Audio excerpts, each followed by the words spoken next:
आपके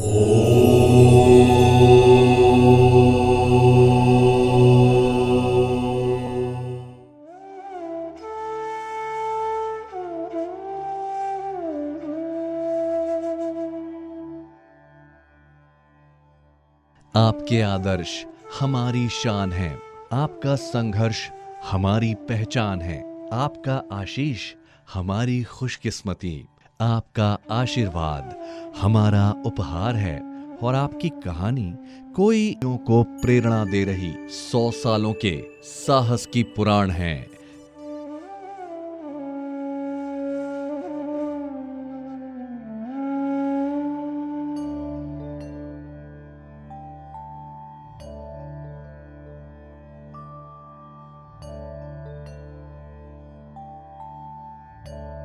चौबीस अगस्त 1924 खंडवा जिले के पंधाना गांव में एक स्नेह से भरे घर में जन्म हुआ हमारी दादी जी श्रीमती कंचनबाई जैन का।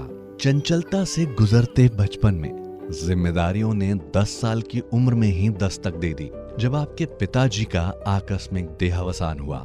इसके पश्चात आपने बड़े भाई श्री शिखर चंद जी जैन, छोटे भाई श्री तिलोक चंद जी जैन और 2 बहनों के साथ परिवार को संभाला और माता जी की सेवा की।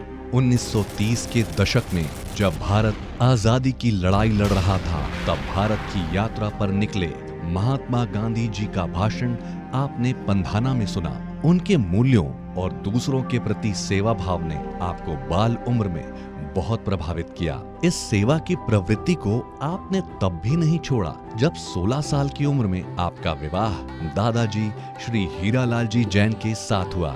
आपने ससुराल और मायके पक्ष की जिम्मेदारियों को बखूबी से निभाया और सत्तू परिवार के विस्तृत कुटुंब को भी उतने ही प्यार से अपनाया।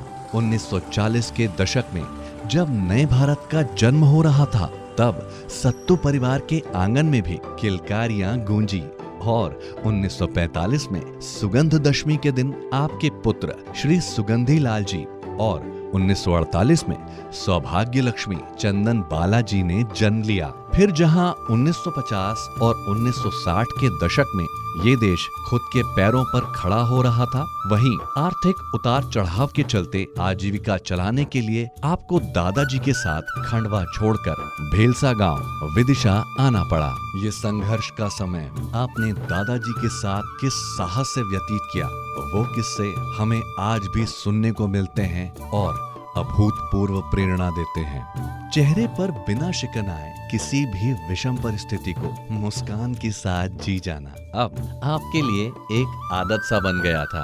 आप जानती थी कि घर की नींव सिर्फ ईंट पत्थर से नहीं बल्कि आदर्शों और संस्कारों पर खड़ी होती है। इसीलिए विदिशा में 9 साल अपनी मेहनत और लगन के कारण जब दादाजी को भोपाल के एक संस्थान की जिम्मेदारी सौंपी गई, तब भी एक कमरे के घर में आपने परिवार का पालन पोषण उसी निष्ठा से किया। 70 के दशक में आखिरकार आपके साहस के आगे धीरे धीरे मुश्किलों का पहाड़ पिघलने लगा और एक एक करके खुशियों का आगमन हुआ। सबसे पहले सौभाग्यवती चंदन बालाजी सनावत के धर्म प्रेमी परिवार के बेटे श्री अभय कुमार जी जैन से परिणय सूत्र में बंधी श्री अभय कुमार जी के साथ आपने कई धार्मिक यात्राएं भी की। फिर पुत्र श्री सुगंधी लाल जी जैन का विवाह इंदौर निवासी श्री हुकुमचंद पंचोलिया जी की सुपुत्री हेमलता जी से हुआ। अपनी बहू का भी आपने अपनी बेटी की तरह अपने घर में स्वागत किया। उसके बाद जीवन के हर आयाम से आपकी झोली में खुशियां भरना शुरू हुई। 1975 में आपके बड़े पोते श्री राजेश जी के जन्म के साथ आप पहली बार दादी बनी और 1976 में एक तरफ लक्ष्मी स्वरूप आपकी पोती रीना का जन्म हुआ, तो दूसरी तरफ सुगंधी लाल जी ने सेठ श्री ब्रिजमोहन जी के आशीर्वाद से और मामा श्री तिलोक चंद जी जैन की आर्थिक मदद से firm Dalal Lokesh and company की नींव रखी। इस आर्थिक तरक्की ने आपकी उदारता को भी और बढ़ावा दिया और आपने ससुराल और मायके पक्ष के कई युवा जैसे चिरंजीवी कीर्ति कुमार जी, प्रेमचंद जी, श्रेणी कुमार जी, डॉक्टर सुभाष जी, जय कुमार जी इत्यादि को अपने साथ ही रखा और उन्हें भी वही आदर्शों के पथ पे चलने के लिए प्रेरित किया जिन आदर्शों से आपने अपने बच्चों का पालन पोषण किया था।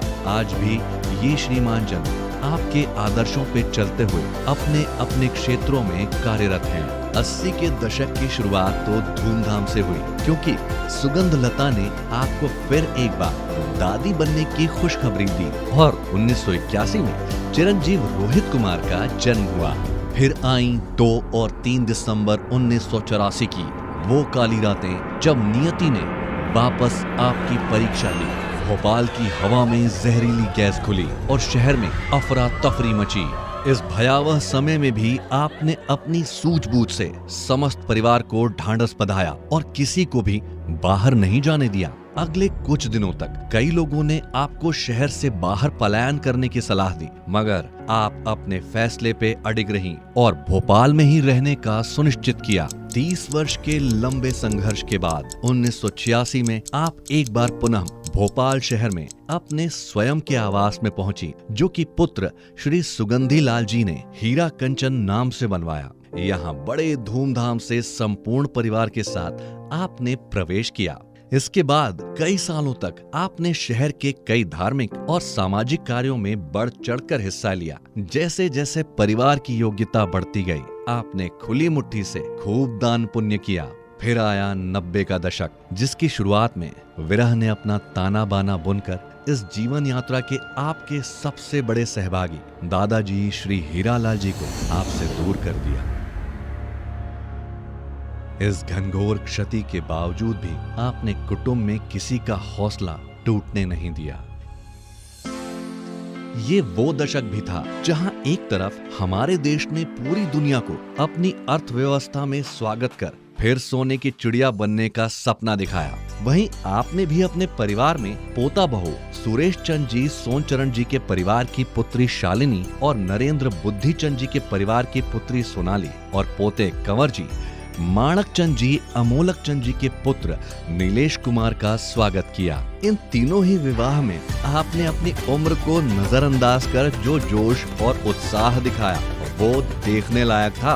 वर्ष 1997 में आपका परदादी बनने का स्वर्णिम सपना पूरा हुआ। सबसे पहले वैदेही ने जन्म लिया। इसके बाद आपने महिका, विदुषी, वंशिका, स्वस्ति, रेयांश और स्वरा की परदादी बनकर चौथी पीढ़ी के साथ जीवन का लुत्फ उठाना शुरू किया।